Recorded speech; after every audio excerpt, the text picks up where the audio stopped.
Salut TikTok, regardez ça.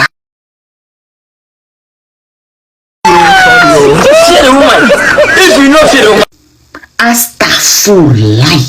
C'est une blague. Ou bien c'est moi seul j'ai vu ça. Qui?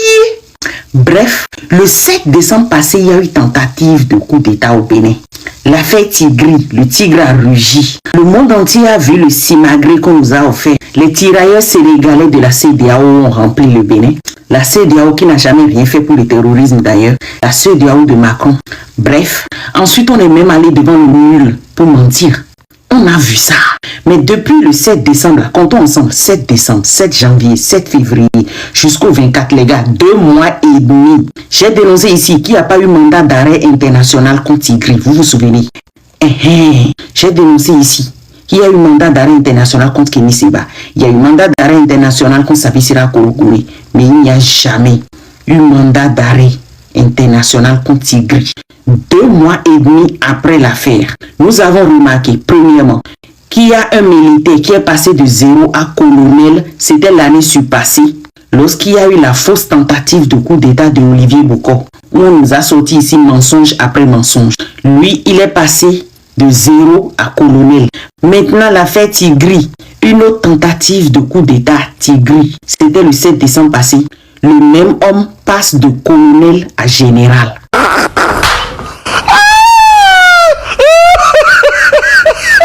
Il se connaît, je ne vais pas appeler son nom. À qui profite le crime, dit-on? Bizarrement, depuis le 24 février passé, nous cherchons maintenant à Adama Tigri et ses collègues. Question, on attendait quoi depuis? God have mercy upon us. Et ce n'est pas un mandat d'arrêt. Non, c'est la police qui cherche. Ça veut dire que c'est à l'interne. Donc vous savez qu'ils sont dans le pays.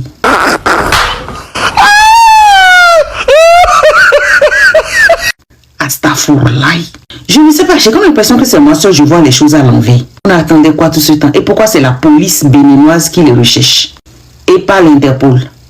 Il n'est plus allé au Togo, il n'est plus allé au Burkina, il n'est plus allé au Niger, il n'a pas eu la nationalité burkinabé, non.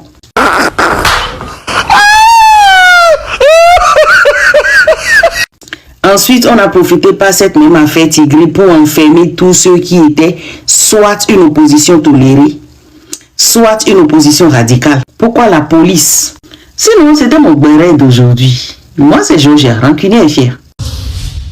Attention, plusieurs dizaines de Béninois décèdent dans un accident de circulation à Kara. La commune de Kopago est frappée par le décès de plusieurs dizaines de ses fils dans un accident de la circulation alors qu'ils revenaient d'une cérémonie funéraire à Kara, une localité frontalière du Togo. Le drame est survenu ce dimanche 8 mars 2026 dans la région de Lassaro.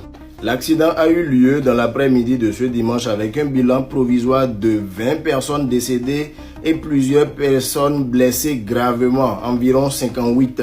Les victimes étaient allées soutenir l'un des leurs dans une cérémonie funéraire. C'est ainsi qu'un camion a été loué pour transporter les membres de la délégation vers cette région togolaise dans le but de témoigner la sympathie et la proximité envers la famille éplorée, sans savoir qu'un drame surviendrait au retour. Le village a été alerté aux environs de 16 h hier dimanche et les coups de téléphone en direction de Kara ont confirmé qu'un accident s'est réellement produit impliquant un tricycle et un camion transportant des personnes.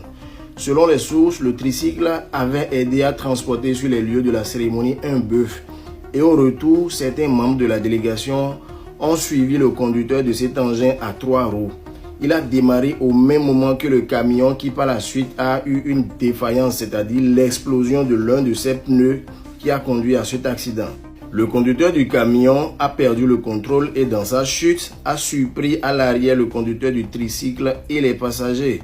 On dénombre donc plusieurs victimes dont 20 morts et des blessés.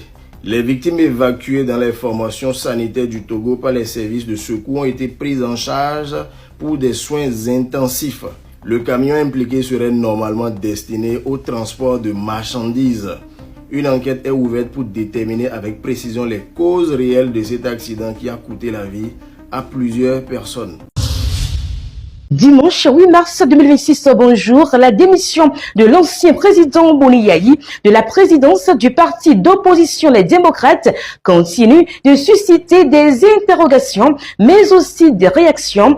Léon Basile Larossi, ancien vice-président du parti Les Démocrates, s'est prononcé sur le sujet au cours d'une émission sur Canal 3 Bénin ce dimanche. Je vous invite à le suivre. Certains pensent qu'on a tout fait pour le précipiter à la porte. Vous le pensez aussi? Non, je ne suis pas de cet avis. Je crois que, de mon point de vue, cette démission serait intervenue plus tôt. Parce que vous le souhaitiez? Je le souhaitais, je le lui ai dit. Les conflits personnels entre le président Talon et lui paralysaient les activités du parti. Il fallait sa démission pour stabiliser le pays? C'était l'interlocuteur du parti face au président Talon.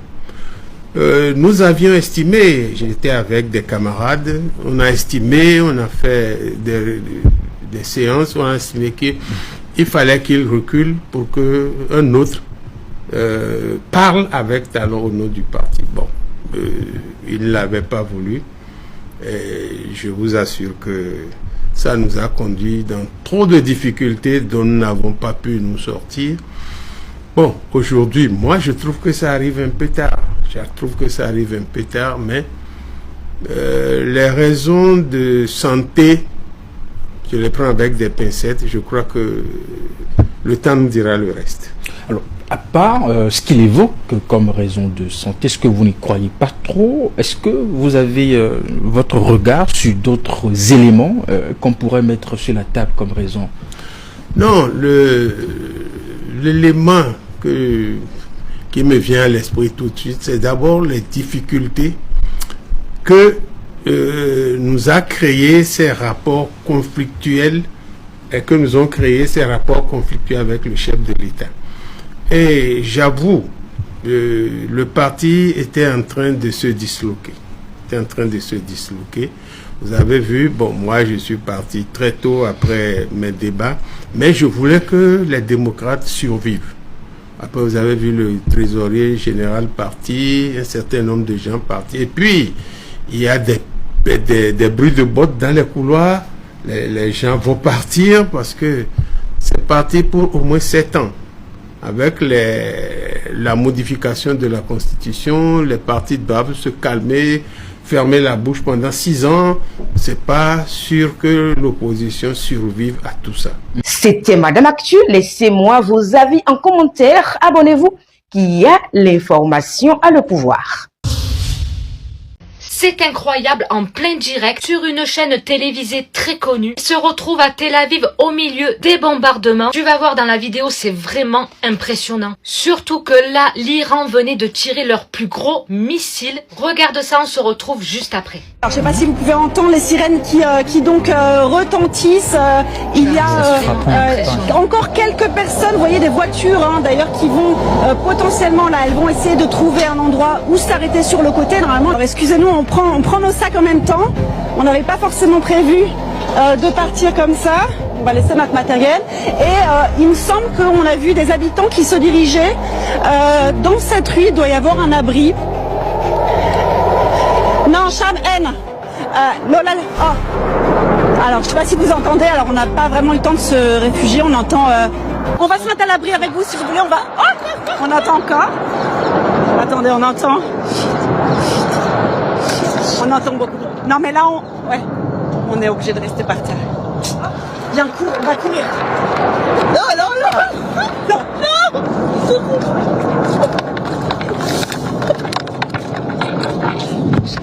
On entend des explosions. Viens, Léa, viens. Comme tu as pu le voir sur ces images, l'Iran a tiré un de leurs plus gros missiles. Une scène à peine croyable. Les 2 journalistes vont bien. Les missiles ont été interceptés par des drones de fer. C'est vraiment une scène effroyable et oui, je pense vraiment qu'ils ont eu très peur. Alors que nous sommes au 7e jour de la guerre et je pense que c'est pas prêt de s'arrêter. Jusqu'où tout ça va aller?